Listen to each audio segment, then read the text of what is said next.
Servus Freunde, heutzutage gibt es eine enorm große Auswahl an RC-Cars. Doch welche sind die besten? Das erfahrt ihr in meinem Top 5 RC-Cars Video. Dabei achte ich hauptsächlich auf die Power, Leistung, die Größe und technische Daten. Viel Spaß!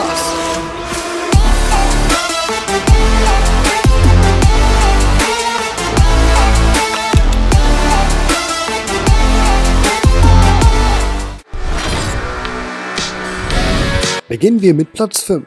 Auf diesen landet für mich der Psyma Camber CR 3.4 Crawler. Den 1:10 Crawler gibt es unter anderem in 4 verschiedenen Farben. Ausgestattet ist der Crawler mit einem drehmomentstarken 550er Brushed Motor und einem sehr guten vorinstallierten und voll funktionsfähigen Lichtkit. Sehr interessant ist auch die verbaute Technik. Der Camber offeriert hochwertige Portalachsen, die für mehr Bodenfreiheit sorgen, 2 Gänge, 2 einzeln ansteuerbare Differentiale und sehr gute Reifen. Außerdem weist der Camber einen 5 mm CNC gefrästen Aluminiumrahmen mit Aluminium-Vierlenker-Aufhängungssystem auf. Designtechnisch fällt dann zunächst die kräftige Farbe der Karosserie des in meinem Fall orangenen Modells in die Augen. Die robust wirkende Front mit LED, Kühlergrill und Stoßdämpfer evozieren dem Auto von vorne einen sehr bulligen Auftritt. An der Seite des Crawlers finden sich dann Anbauteile wie Türgriffe, Rückspiegel, Auftrittsstreben und Fenster. Das Heck weist ein vollwertiges Ersatzrad mit Halterung auf. Auch der Fahrspaß kommt nicht zu kurz und in den Alpen habe ich damit wirklich wahnsinnig viel Spaß gehabt, mit dem Auto zu fahren. Beeindruckend ist auch, wie der Camber die schweren Hindernisse gemeistert hat.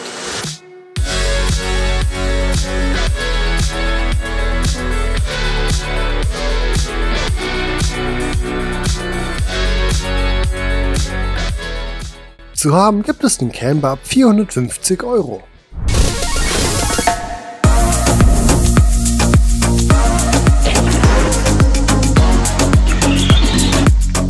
Platz 4 ist das komplette Gegenteil vom Psyma Camber, denn Platz 4 ist ein Basher, der Arrma Vortex 3S.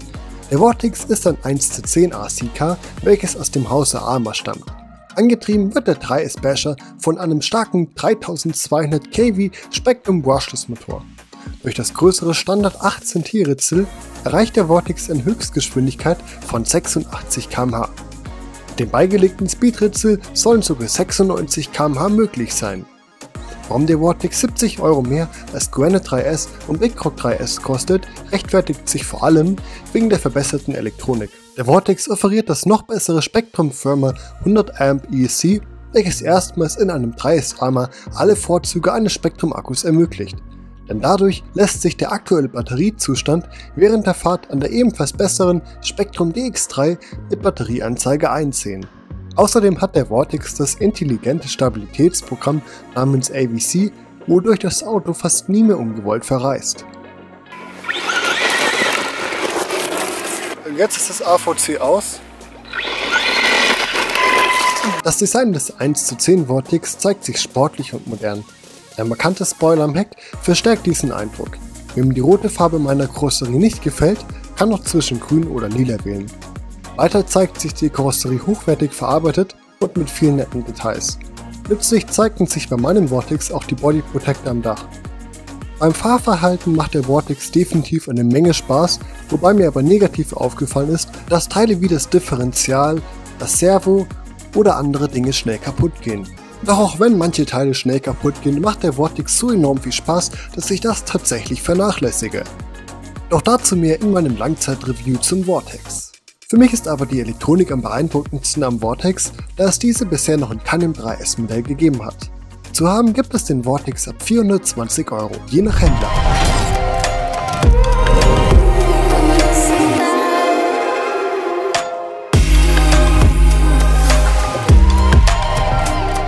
Auf Platz 3 landet der neue Arrma Talion 6 SE XB.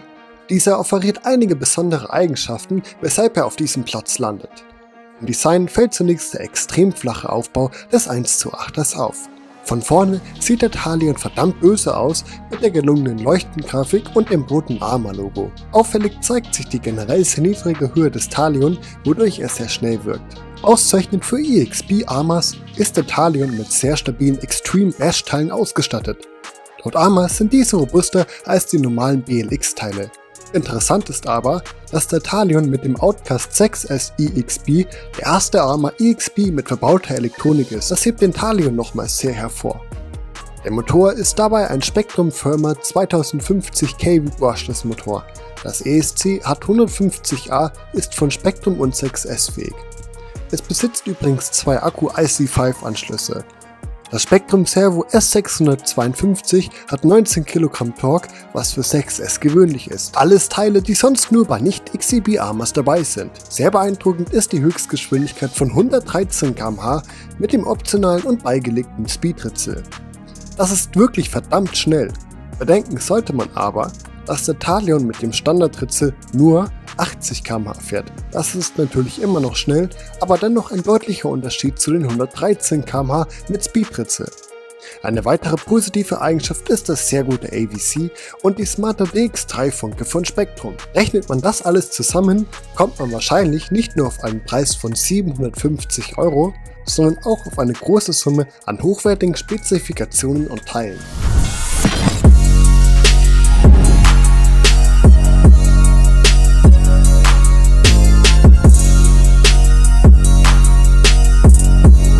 Platz 2 wird vom großen 1:5 Arma Outcast 8S belegt, denn der Outcast ist nicht nur von der Größe ein Biest, denn auch technische Daten, das Design und Power sind sehr monströs. Das Design des Outcasts finde ich enorm gelungen, es wirkt einfach massiv mit seinem Retro-Look. Und um nochmal auf die Größe zurückzukommen, den Outcast gibt es nämlich nicht nur als 1:5er, sondern auch als 1:8er. Vergleicht man die beiden dann miteinander, fällt wiederholt die gigantische Größe auf. Der Outcast 8S ist unglaubliche 71,4 cm lang und um die 59,6 cm breit. Das ist wirklich eine Menge.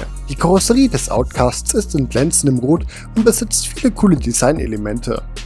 Technisch hebt sich dann zunächst der fette 1250 kW und 8S-fähige Brushless-Motor hervor. Durch diesen kann der Outcast 8S eine Vmax von 88 km/h erreichen mit dem Speedritzel. Nicht nur für diese Größe ein sehr guter Wert. Der Motor wird von einem fetten Lüfter während dem Bashing gekühlt, was bei den Dimensionen des Outcasts Motor durchaus Sinn macht. Das ESC besitzt 150A und ist von Spektrum. Was für mich den Outcast sehr einzigartig macht, ist die Tatsache, dass er Backflips aus dem Stand machen kann. Und nicht nur das. Das Monster RC scheint sogar sehr lange Wheelies mühelos machen zu können. Wer auch Wheelies mit dem Outcast 8S machen will, muss ca. 1000 € für den 8S Arma zahlen. Wobei noch 2 3S oder besser 2 4S Akkus extra gekauft werden müssen.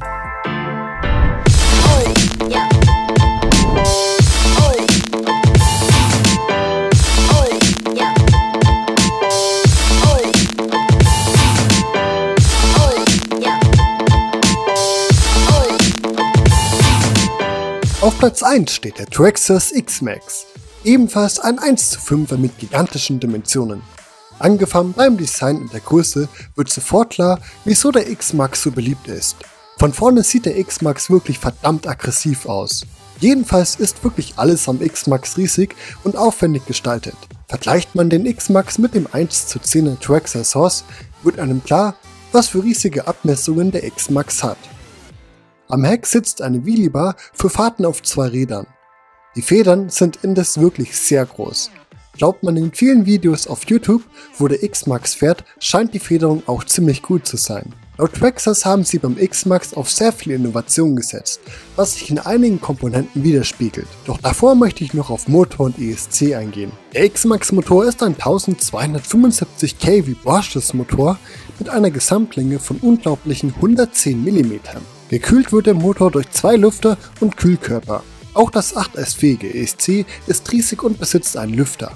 Doch nun zu den Innovationen am X-Max. Dazu gehört beispielsweise das Safe Whiting. Dadurch kann sich der X-Max, wenn er auf dem Dach liegt, mühelos per Knopfdruck an der Funke selber wieder aufstellen. Ein Feature, das sehr gut funktioniert und verdammt hilfreich bei eigentlich allen Fahrten sein kann, wenn man nicht eine halbe Ewigkeit zum Auto laufen will, um es wieder aufzustellen.